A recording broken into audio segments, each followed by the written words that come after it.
Hi, welcome to Massage Therapy on Reddit. My name is Elizabeth McIrvin, and I have a new kitty. Oh my gosh. She is like not gonna let me do this episode, but we're gonna try. Hi, say hi to the people. She's messing with the cords. Anyways, let's officially do that again. So, my name is Elizabeth McIrvin. I'm a massage therapist. I have been for 14 years, but I am also a writer and a comedian in Hollywood. What makes me qualified to call myself a comedian, you might ask?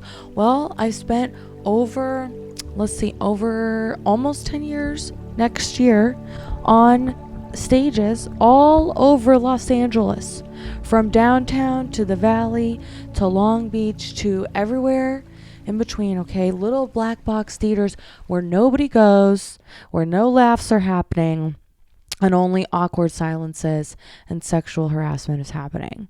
That is open mics, and I suffered through them, and then I suffered through thousands of dollars of improv classes by also sexist men.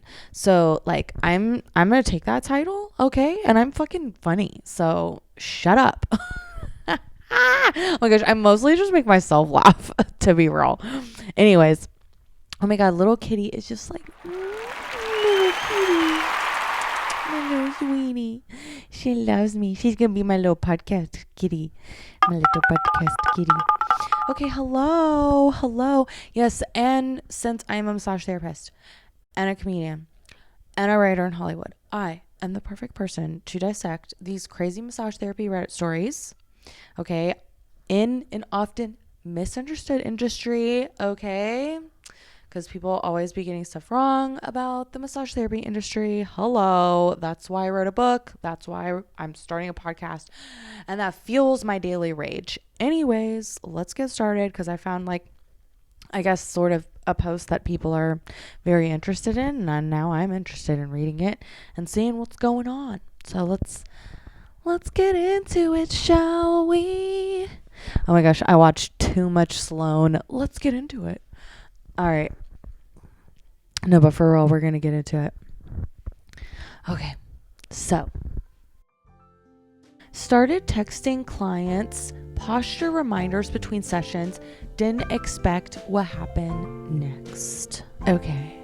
Posting this because it started as a weird experiment and turned into the thing clients mention most when they come back. We noticed a pattern.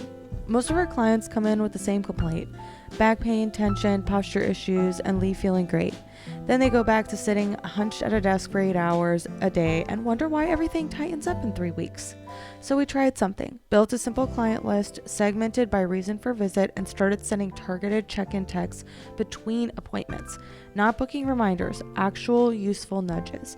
Clients with posture issues get things like reminder, shoulders back, screen at eye level, or quick check, are you slouching right now? Clients working on mobility get, don't forget your pre-sleep stretch tonight. Clients who haven't been in a while get, it's been a minute, how's the back holding up? Everything's still feeling good from our last session.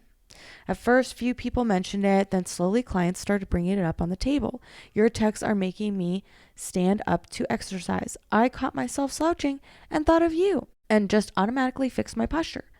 The last one stuck with me. We're not doing body work anymore. We're kind of staying in the room with clients between sessions. Running the segments through SMS marketing platforms so it scales without us texting everyone. Brought back probably 8 to 10 people in the last 2 months who we thought were just gone. Anyone else sending educational or reminder content between appointments feels like an underused part of the client relationship.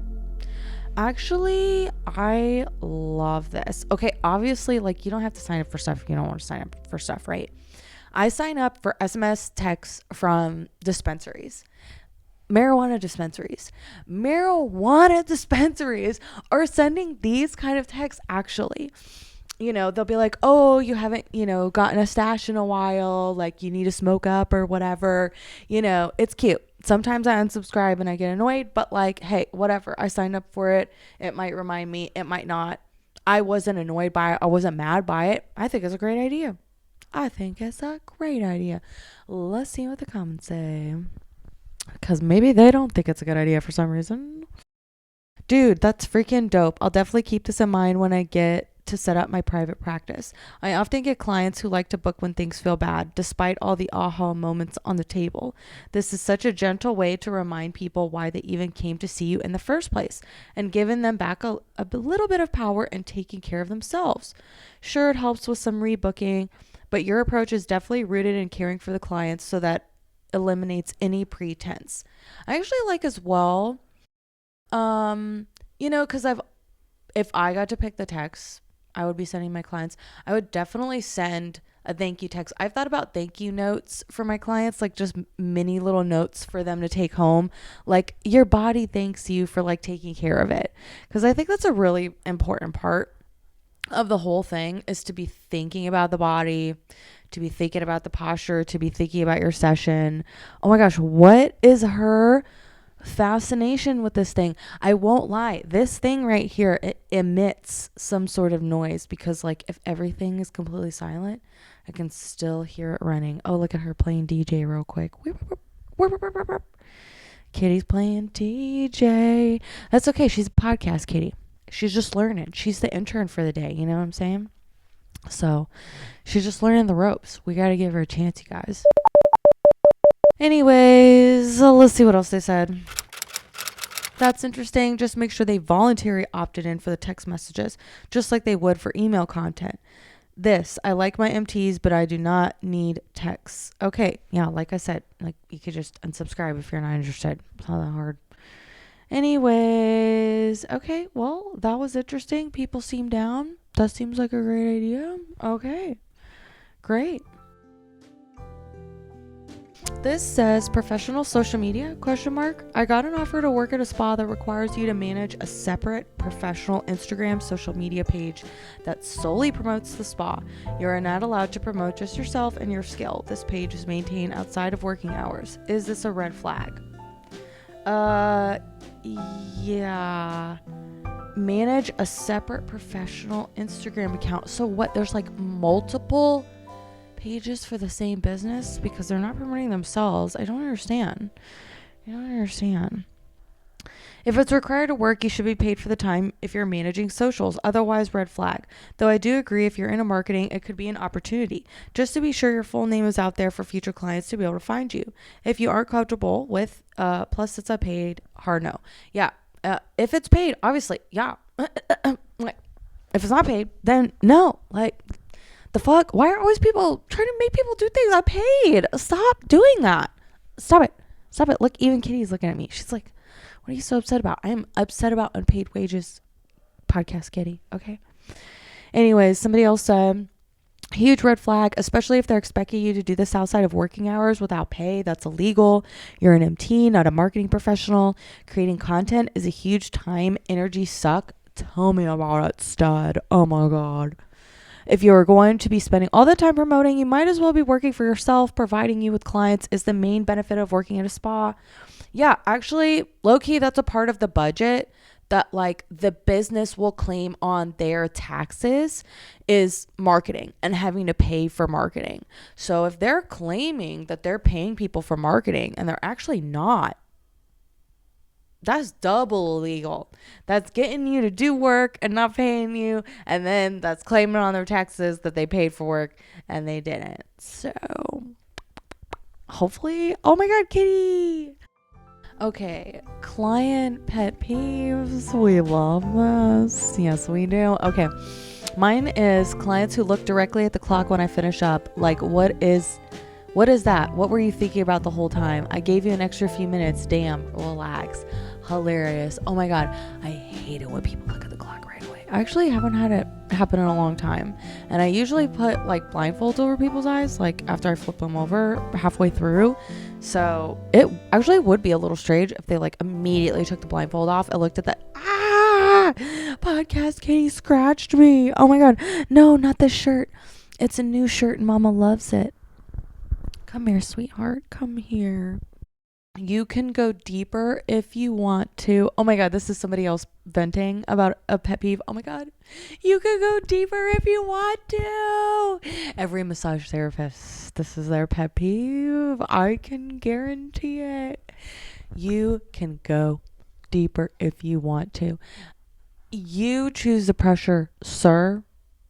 ma'am, this is your massage, not mine. I don't want to go deeper. I barely want to be here. Like, I could be giving you Swedish pressure and like be not doing that much work. Like, I mean, Swedish has its benefits. Light massage has benefits. Don't discount it. But if you want pressure, just ask for pressure. I don't want to give more pressure. Okay, this is interesting, and we really haven't talked about this yet in an episode, is emotional releases. So this is a new topic. My very last client had a pretty great emotional release today. I felt so bad because I was being extremely judgmental when he first got on my table, but by the end we had such an amazing session together. I had actually just finished up and was prepping to leave the room when he asked if I could do 2 extra minutes on his neck and traps. Now I know we're supposed to have our time boundaries, but he'd indicated at the beginning that most of his pain was in his shoulders, trap, and neck area. We only had a 15-minute session and he still wanted full body, so I told him I'd do what I can as far as giving extra time to his problem areas. However, since he still felt discomfort there and he was my last client, I decided to give him those 2 minutes as he requested. That's not that much. That's not going that much of an extra mile. That's fine. I'm so glad I did. I started off with general strokes before doing some petrissage on his traps. While he did deep breathing, I followed that up with stripping his SCMs, levators, scalenes before doing compressions on each with deep breathing. Oh my God, this girl knows her muscles. Good for you, girl. You get it. SCM, sternocleidomastoid. I'm pretty sure that's how you say that. 99.99% sure. Podcast kitty approves. Hi, sweetheart. I love you. I'm going to pet you as soon as we're done, okay? Okay. So, as his neck muscles loosen up, I could feel a couple knots presenting themselves in his right SCM. I used compression with my thumb to clear them at one time. With each one, I could hear his breath sounding, to me, more and more intentional. As the last one was clearing, his deep breath sounded shaky, and he says, I think I'm having an emotional release. At first, I just smiled and asked, you know what an emotional release is? Genuinely dumbfounded because he's only the 3rd client I've ever experienced this with. I've been a therapist for less than a year. Well, less than a year and having 3 clients with an emotional release, that's a pretty good amount, actually. And it's kind of funny because like I do have people that have emotional releases now, don't get me wrong. Did a ghost just pass by, kitty? I saw a shadow and then she looked. Anyways, maybe it's something that like the universe gives you at the beginning of your career, because I remember having a lot of emotional release clients, a lot of clients who went through a lot of traumatic stuff when I first started. Don't get me wrong, I still have that. It just doesn't happen as often. So anyways, it says, I think I'm having an emotional release. Let's see. And the last 2 were completely confused about what was happening. I thought it must be an unknown among clients. I hadn't even heard of such a thing until I went to massage school. As he was answering why he knows about them, his voice started to crack, and that was it. He could not stop crying. He kept saying he didn't realize how much he had been emotionally carrying and how much pain he was in. I sat with him a bit longer and just provided a comfortable presence. Oh my gosh, I'd feel so uncomfortable if somebody was crying. I must admit I suck at that. I mean, if somebody's crying like during the session, but like if the session ended and they were still like audibly crying like pretty hard, I might not know what to do. Maybe I would just leave. I don't know. Because I think if I was crying, I would probably want the massage therapist to leave. That's probably how I would feel. But anyways, people are different. And this lady seems very nice and empathetic. Long post though, girlfriend. Okay, so here we go. Blah, blah, blah, blah, blah. Last for the day. Please take a minute alone. Come out when you're ready. About 10 minutes later, he met me in the hallway. We ended up spending another 20 minutes talking there. He was trying so hard to stop crying. Still, I told him with these kind of situation, it is completely normal for the tears to be beyond you, and that it could be cathartic to just let it out. By the end of the conversation, he'd shown me his beautiful fur family waiting for him back at home, a sweet old horse and a dog. Oh my God, that's so sweet. And asked for a quick hug. We hugged for a second, and he was just so thankful for the whole experience. He said he couldn't believe how relieved he felt. He also couldn't believe how little he could move his neck before. All in all, sessions like these is what really makes the job feel so fulfilling. I literally only had 2 clients today. A friendly older woman at 10 a.m. and this sweet young man at 4:30 p.m. I'm so glad I didn't call my day early. I've had so many days like that. Oh, Hi, sweetheart. I'm gonna pet you. I know you're over this. You said, Mama, give me attention. I hate this. Maybe that sound is irritating her. Who knows? Anyways, yeah, that always kind of happens, huh? I'm like having a bad day. I'm ready to leave. My last client or whatever is not booked. Then somebody books, and I'm just like, oh my gosh, I hate this. I don't want to be here. Everything sucks. And then it's just like the greatest session ever. And you're so glad you stayed, and it goes awesome, and you have a return client. So, yeah, you really never know how your day is going to go. But damn, she started at 10, only had one client at 10, and then a client at 4:30. And then she stayed 20 minutes after? Girl, I hope you got paid for that day. It is illegal in California for them to make you sit at a spa all day and not get paid. You get paid minimum wage if you are sitting at a spa. And that should be how it is in every state. But unfortunately, I do not think it is. So, anyways, me and Podcast Kitty say goodbye now. This was lovely. Okay, bye-bye. Say bye-bye, Podcast Kitty. Bye-bye, Podcast Kitty. Oh my gosh, I can't wait to edit this and cuddle with her. Okay, bye-bye. Thank you for listening.